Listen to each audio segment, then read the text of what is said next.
నిత్య ma'am here. Ma'am ఈ cinema తర్వాత తమిళ మీడియాలో మీ పెళ్లి గురించి హాట్ టాపిక్ అయింది. నా పెళ్లి గురించా? సో ఎవరితో? డిస్కషన్స్ చాలా ఎక్కువ అయ్యాయి. అవునా? సోషల్ మీడియాలో எனக்கு என்ன நடக்குது మీడియాలో అంతే. ఎప్పుడు చూసినా నన్ను చూస్తే పెళ్ళి ఎప్పుడు చేసుకుంటారు అని అడుగుతారు. నేనేం చెప్పాలి? కానీ ఈ సినిమా చేసిన తర్వాత పెళ్లి చేసుకోవాలనిపించిందా, చేసుకోవద్దనిపించిందా? వీళ్ళిద్దరూ చాలా నన్ను ట్రై చేస్తారు, డైరెక్టరు హీరో ఇద్దరు. ప్రాపర్గా చెప్పండి. అలా కాదు లేదు, నువ్వు పెళ్లి చేసుకోవడం చాలా మంచిది అని నన్ను కన్విన్స్ చేయడానికి ట్రై చేస్తారు. చాలా ట్రై చేస్తారు అందరూ. They are very pro marriage. So దాని గురించి ఇలా మాట్లాడితే లేదు నిత్య, ఇది చాలా మంచి విషయం, లేదు నువ్వు చేసుకోవాలి అని కన్విన్స్ చేస్తారు నన్ను. కానీ ఐఎమ్ నాట్ కన్విన్స్డ్. పెళ్లిపై మీ అభిప్రాయం ఏంటి? పెళ్ళిపోయిన ఎందుకండి ఎప్పుడు చూసినా పెళ్ళి ఈ పెళ్లి గోళ ఏంటి అందరికి? విజయ్ గారు అందరూ కూడా సార్ మేడం గురించి మాత్రమే అడగరా? No personal questions please. Thalaivi last Sunday నేను చూశాను cinema.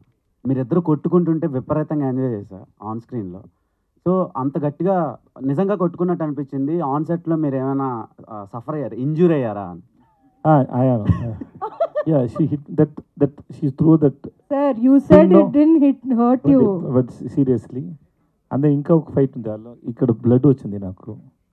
I told you right? Yes. Okay, నిత్య మేనన్ గారు, మీరు బాబా భాస్కర్ మాస్టర్తో అదే ఇది తెలుగు వెర్షన్ తమిళ సాంగ్. సో అది చాలా బాగా వైరల్ అయింది. తలైవికి ఆడియన్స్ థియేటర్ వరకు రావాలంటే అది చాలా ప్లస్ అయింది సాంగ్. మీ ఇద్దరి మధ్యలో అది పిండి విసిరేసి కొట్టుకుంటారు కదా, సో అప్పుడు ఏమైనా ఎలా అనిపించింది? బాబా భాస్కర్ చాలా చాలా సూపర్గా చేశారు. నేను యాక్చువల్లీ ఫిల్మ్ చూసిన తర్వాత నాకు అదే ఒక టేక్ ఆఫ్, అంటే so well he has choreographed అని. ఆయన ఎనర్జీ చాలా డిఫరెంట్గా ఉంటుంది. మీరు ఏం చూడలేదు ఇంకా. యాక్చువల్గా నేను బాబా భాస్కర్ నేను డాన్స్ చేయాలంటే, అంటే ఒక మంచి కమర్షియల్గా నేను డాన్స్ చేయాలంటే మాస్గా, only he can make me do it. So అంటే not on camera, behind camera me and he will dance. So మాకు ఆ ఎనర్జీ ఎప్పుడూ ఉంది. ఇడ్లీ కడేలో చూద్దాం. Nithya ma'am, so first of all trailer చాలా బాగుంది. అండ్ మీరు బయట కూడా మంచి ఫుడీ అనుకుంటా కదా? Not really. ఓకే, బట్ ట్రైలర్లో అయితే మేడ్ అప్ థింగ్. సో ట్రైలర్లో అయితే మంచి ఫుడీలా కనిపిస్తున్నారు. అవును. సో ఈ సినిమా స్టార్ట్ అయిన దగ్గర నుంచి ఎండ్ అయ్యే వరకు ఎన్ని పరోటాలు తిన్నారు, ఎన్ని టైప్ ఆఫ్ పరోటాలు ట్రై చేశారు, ఏది బెస్ట్ అనిపించింది? యాక్చువల్లీ నేను పరోటాలు అస్సలు తిన్నాను.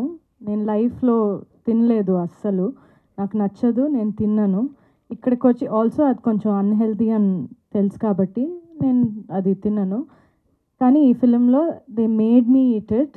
నేను ఆ టైంలో ఫిలిం షూట్ చేసినప్పుడు నేను వెజిటేరియన్ని, కానీ ఫిష్ తినిపించారు నన్ను, ఫిష్ హెడ్ తినిపించారు. దాన్ని బాగా తినాలి నువ్వు, బాగా ఇలా అన్నారు. సో అవన్నీ తిన్నాను. యాజ్ అన్ యాక్టర్ ఇవన్నీ చేశాను. కానీ మధురైలో ఉన్నప్పుడు చాలా అప్పుడప్పుడు పరోటాలు తిన్నాను. ఓకే, మధురైలో ఉన్నాం కదా, ఇక్కడే కదా తినాలి అని. సో తిన్నాను నేను కొంచెం. But now again no.